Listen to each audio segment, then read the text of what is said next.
Operation Sindoor மூலம் India தக்க பதிலடி கொடுத்துள்ளது. வெளியுறவு செயலாளர் விக்ரம் மிஸ்ரி விளக்கம். நள்ளிரவு 1:05 முதல் 1:30 வரை 9 பயங்கரவாத முகாம்கள் மீது துல்லிய தாக்குதல்கள். ஆபரேஷன் சிந்தூர் குறித்து கர்னல் சோஃபியா குரேஷி தகவல். தீவிரவாத முகாம்கள் மீது தாக்குதல் நடத்தப்பட்ட செயற்கைக்கோள் வீடியோக்கள். இந்திய ராணுவம் விளக்கம். ஆபரேஷன் சிந்தூர் எதிரொலி. நாடு முழுவதும் நடைபெற்ற போர்க்கால பாதுகாப்பு ஒத்திகை. இந்திய பாதுகாப்பு படைகளின் நடவடிக்கைக்கு அமோக ஆதரவு. பட்டாசு வெடித்து கொண்டாடிய மக்கள். ஜம்மு காஷ்மீர் எல்லை கட்டுப்பாடு கோடு பகுதியின் அருகே வசித்து வந்த மக்கள் பாதுகாப்பான இடத்திற்கு மாற்றம்.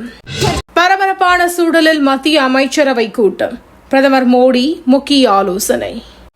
வழக்கமான ஆட்சி அல்ல, வாழ்க்கையை உயர்த்தும் ஆட்சி இது. முதல்வர் மு.க. ஸ்டாலின் பேச்சு.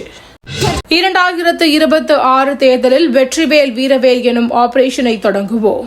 பாஜக மாநில தலைவர் நைனா நாகேந்திரன் பேட்டி. ஆபரேஷன் சிந்தூர் வெறும் தொடக்கம்தான். தமிழக ஆளுநர் RN ரவி எக்ஸ் தளத்தில் பதிவு.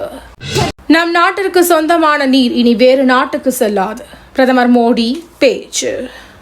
சிறப்பாக செயல்பட்ட ராணுவ வீரர்களுக்கு சல்யூட். அமைச்சர் ராஜ்நாத் சிங் பாராட்டு. இந்தியா பாகிஸ்தான் இடையே நிலவும் போர் பதற்றம் விரைவில் தணியும். அதிபர் டொனால்ட் ட்ரம்ப் நம்பிக்கை. ஆபரேஷன் சிந்தூர் நடவடிக்கைகள். இந்திய அணியின் முன்னாள் வீரர் சச்சின் பாராட்டு. இன்றைய IPL போட்டி. பஞ்சாப் டெல்லி அணிகள் மோதல். தினந்தோறும் காலை தலைப்புச் செய்திகளை உடனுக்குடன் தெரிந்து கொள்ள வணக்கம் இந்தியா நியூஸுடன் இணைந்திருங்கள்.